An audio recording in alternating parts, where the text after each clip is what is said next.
আজকে ছাদ বাগানে এসে বেগুন গাছে বেগুন দেখে মনটা ভরে গেল।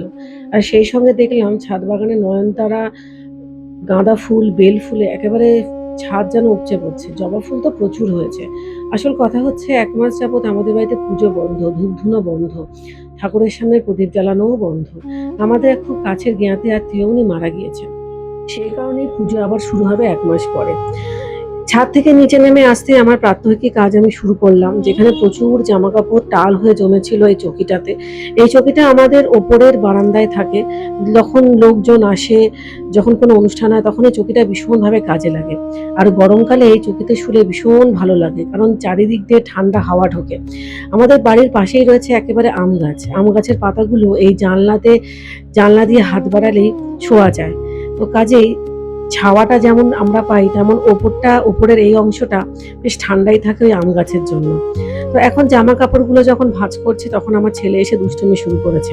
তো এই ছোট ছোট মুহূর্তগুলো ব্লগিং এর আওতায় রাখতে যেমন ভাল লাগে, তেমন আবার যখন নিজেই উল্টে পাল্টে নিজের ব্লগিং গুলো দেখি তখন আবার মজা পাই। এই সময়টা ভাবছি যে আমার ছেলে যখন বড় হয়ে এই ব্লগিংটা দেখবে, ও কিন্তু আমার উপরে ভীষণ রেগে যাবে, বলবে মা তুমি আমার খালি গায়ের ভিডিও করেছো। কিন্তু কি আর করবো, আমার ব্লগিং এর মাঝখানে তো এসে গেলে তো কিছু করার নেই আমার। তো যাই হোক, কাজকর্মের সব থেকে বড় চ্যালেঞ্জিং ব্যাপার হচ্ছে এই অর্গানাইজ করে রাখা। মেয়ের জামা কাপড়গুলো ঠিক জায়গায়, ছেলের গুলো ঠিক জায়গায়, আমারগুলো ঠিক জায়গায়, আমার হাজবেন্ডের গুলো ঠিক জায়গায়, এই আর কি। তো যাই হোক, এখন এই সমস্ত কিছু করতে করতে সন্ধে নেমে এলো। মাঝে আর ভিডিও অনেকক্ষণ করিনি।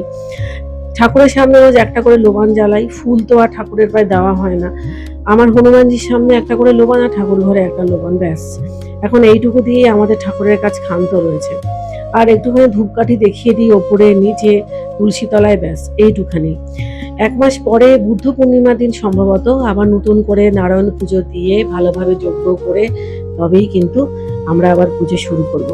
তবে আমার না ভীষণভাবে খারাপ লাগে এই রোজ একটা ধুলো মাখা ঠাকুরের সিংহাসন দেখতে, রোজ ঠাকুরের সিংহাসনে এই শুকিয়ে যাওয়া গাঁদা ফুল, ঠাকুরের গ্লাসের জলটা ধীরে ধীরে করে কমে গেছে বা জলটা শুকিয়েই গেছে, ঠাকুরের থালাতে প্রসাদ নেই, এইগুলো দেখতে আর ভালো লাগছে না। তাই জন্য চাইছি খুব শিগগিরই যেন এই ১ মাসটা পূরণ হয়ে যায়।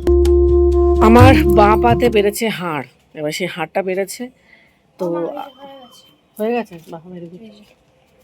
এবার এটাকে ঘরে টাঙিয়ে দে।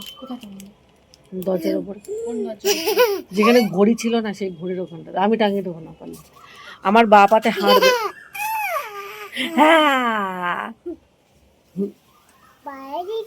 বাইরে যা।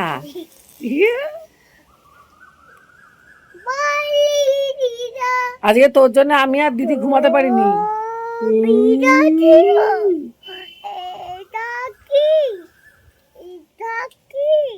এটা কি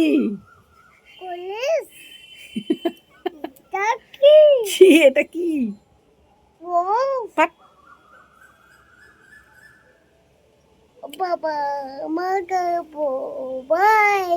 পাপাই, তুমি দুপুরবেলা কবে ঘুমাবে?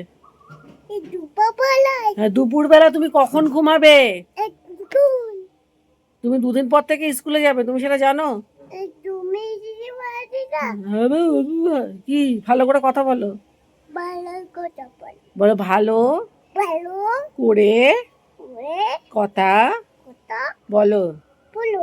বলো তোমরা কেমন আছো, বলো।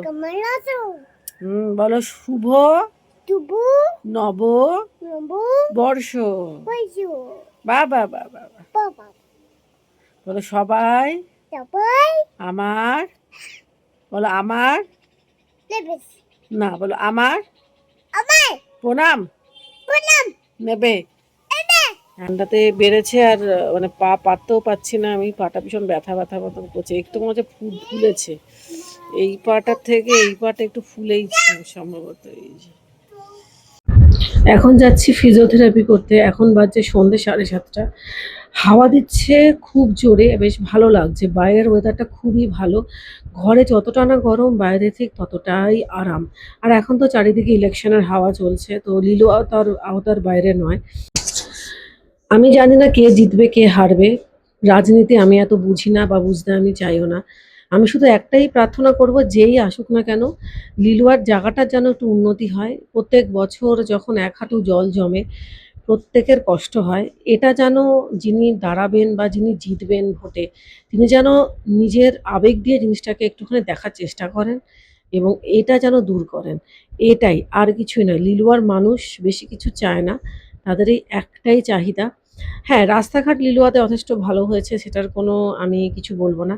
কিন্তু প্রত্যেক বৃষ্টিতে এভাবে করে জল জমলে সেটা কিন্তু অত্যন্ত খারাপই আরকি। লিলুয়ার মানুষ শুধু এইটুকুই চায় যে জল যাতে না জমে, ব্যাস, এর থেকে বেশি কিছু নয়।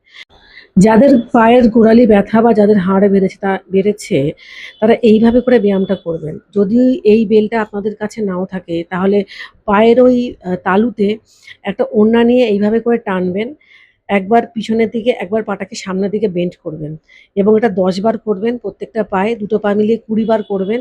তাহলে কিন্তু অনেকটা আপনারা রিলিফ পাবেন। গরম জলে পা চুবিয়ে রাখবেন, তাতেও কিন্তু পায়ের হাড় বাড়া থেকে অনেকটা উপকার পাবেন। আরও একটা কথা, যারা হয়তো আমার মতন কষ্ট পাচ্ছেন পায়ের হাড় বাড়া নিয়ে, তারা নরম চটি পড়ার চেষ্টা করবেন। তো ইতিমধ্যে রাস্তা দিয়ে আমি যখন বাড়ি আসছি তখন দেখছি এক গোছা চুল মাটিতে পড়ে। হ্যাঁ, আজকাল আমি জানি আপনারা অনেক জ্ঞানী গুণী মানুষ রয়েছেন, এখন বিজ্ঞানের যুগ। তবে একটা কথা বলি বন্ধুরা, এই পুরো বিশ্ব ব্রহ্মাণ্ডে যেমন ভালো শক্তি রয়েছে তেমন তো খারাপ শক্তিও রয়েছে বলে আমি বিশ্বাস করি। এইভাবে করে চুল-টুল রাস্তায় কেটে ফেলে রাখবেন না।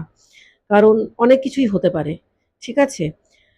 আমি যুক্তি বুদ্ধি দিয়েই কথাটা বললাম। এবার আপনাদের ভাব মানে বুঝজ্ঞান আপনাদের ওপরে। তো যেহেতু পরের দিনকা শীতলা পুজো, তো আগের দিনকা ভাত রান্না করে রাখছি। পরের দিনকে আমরা পান্তা খাবো। আর ছোলার ডালের বড়া হবে আর আলু মাখা হবে। ব্যাস।